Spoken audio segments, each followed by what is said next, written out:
6,000-7,000 रुपया दे दिया और लड़की वहाँ से ले आया। 8,000 টাকা নিয়ে তো আমার নিকে বেকা দিছে। আজকে ভারতের এমন কিছু গ্রামের কথা বলবো যে গ্রামে আপনি মেয়েদেরকে কিনতে পারবেন সেক্স করার জন্য। ভারতের মধ্যপ্রদেশের শিবপুর ডিস্ট্রিক্টের এক সপ্তাহ থেকে 1 বছর সময়ের জন্য আপনি যে কারো বউ বা মেয়েকে ভাড়া করে কিনতে পারবেন আপনার যৌন খিদা মেটানোর জন্য। আজকে ভারতের এমন কিছু গ্রাম সম্বন্ধে জানবো যে গ্রামগুলোকে পুরো বিশ্বের কাছ থেকে লুকানো হয়েছে এবং কি আপনার কাছ থেকেও। প্রতি বছর এই গ্রামে বাজার বসে এবং কি সেই বাজারের পরিবার থেকে বউ এবং কি মেয়েদেরকে নিয়ে যাওয়া হয় বেচার জন্য। এই বাজারে কন্ট্যাক্ট করা হয় টাকার বিনিময়ে এবং টাকার বিনিময়ে বেচে দেওয়া হয় হাজারো নিরীহ মেয়ের ইজ্জত। मर्दों की इस महफिल में बाजार सजा है।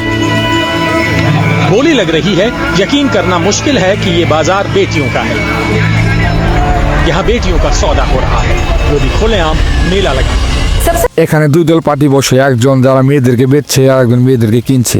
এবং যখন এই ডিলটি ফাইনাল করা হয় তখন এগ্রিমেন্ট সাইন করা হয় মাত্র 10, 20, 50 টাকায় এগ্রিমেন্টটি সাইন করা হয় এবং 20,000 रुपये दे दिया इनको, तो इनके माँ बाप ने वही 20,000 लेके शादी कर दिया। এই এগ্রিমেন্টটি সরকারি স্ট্যাম্প পেপারে লেখা হয় আর এই এগ্রিমেন্টে উল্লেখ করা থাকে যে মেয়েটিকে কয় মাসের জন্য নেওয়া হচ্ছে, 1 মাস, 2 মাস, 4 মাস নাকি 1 বছরের জন্য। আর যখন এগ্রিমেন্ট অনুযায়ী সময় শেষ হয়ে যায় তখন সেই মেয়েটিকে তার পরিবার বা তার এক্স হাজবেন্ডের কাছে পাঠিয়ে দেওয়া হয়। बात ये है कि ये सौदे की शादी कुछ ही दिनों के लिए होती है। पति जितना वक्त चाहेगा, जब तक उसका मन करेगा, जब तक खुले बाजार में खरीदी गई अपनी बीवी से उसका मन नहीं भरता, तब तक वो उसे सौदे में रखेगा और उसके बाद वो एक बार फिर उसी मंडी में पहुंचा दी जाएगी।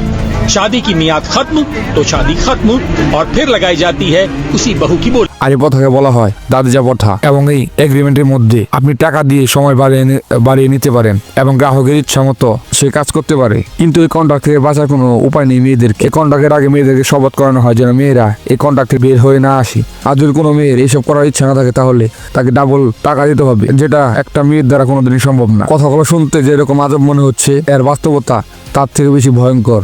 মেয়েদেরকে সুন্দরী দেখানোর জন্য তাদের মা বাবারা তাদেরকে এক ধরনের ড্রাগস দেয় যেন মেয়েদের বুকস এবং কি শরীরের গঠন ভালো হয়। এই এগ্রিমেন্টগুলো 15 থেকে 25,000 পর্যন্ত যায় যদি মেয়েটি সুন্দরী এবং কি ভার্জিন হয় এবং কি মেয়েটির বয়স যদি কম হয় 8 থেকে 15 বছরের মধ্যে, তাহলে মেয়েটির দাম 2 লাখ পর্যন্ত থেকে যায়। আর যদি মেয়েটি ভার্জিন না হয় তাহলে মেয়েটির দাম 10 থেকে 15,000-এর উপরে আর যায় না। এই বিষয়গুলো কতটা জঘন্য না? এই বিষয়টি করার কারণ হলো এখনো মেয়েদেরকে নিজের সম্পত্তি পাওয়া এবং কি মেয়েদেরকে তুচ্ছ মনে করা। আরেকটি কারণ হলো মেয়েদের পরিবার অনেক গরিব হওয়ার কারণে এই কাজগুলো করে থাকে, কিন্তু বড়লোক পরিবারগুলো এই কাজগুলো করে না তাদের মেয়েদের সাথে। আর এই কন্টাকে বড়লোক পরিবারদের লাভ থাকে কারণ তাদের বিয়ে করতে হয় না এবং তাদের বিয়ের খরচ বেঁচে যায়।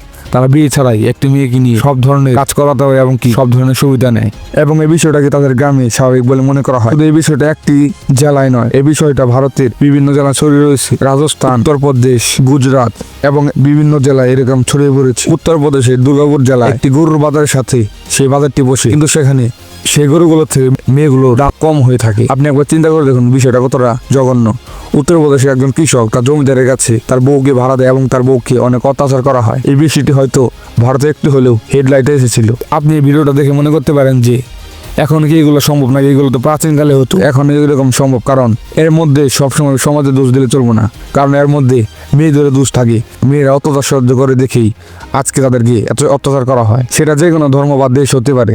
মেয়েরা মুখ বুঝে অত্যাচার সহ্য করে বলে আজকে তাদেরকে এখনো এই জামানায় এসে তাদের উপর অত্যাচার করা হয়। এই ঘটনাগুলোর মধ্যে সব থেকে জঘন্য একটি ঘটনা হলো একটি 8 বছরের মেয়েকে একটি বৃদ্ধের সাথে বিয়ে দেওয়া হয় এবং সেই মেয়েটিকে আরো 9 জন পুরুষের সাথে কাটাতে হয়, তাও 1 বছরের মধ্যে। আপনি একবার চিন্তা করে দেখুন। তাই এইসব জঘন্য চিন্তা ভাবনা থেকে দূরে থাকুন এবং কি ভিডিওটিকে লাইক করে চ্যানেলটিকে সাবস্ক্রাইব করে রাখুন। দেখা হবে অন্য কোনো নতুন ভিডিও নিয়ে।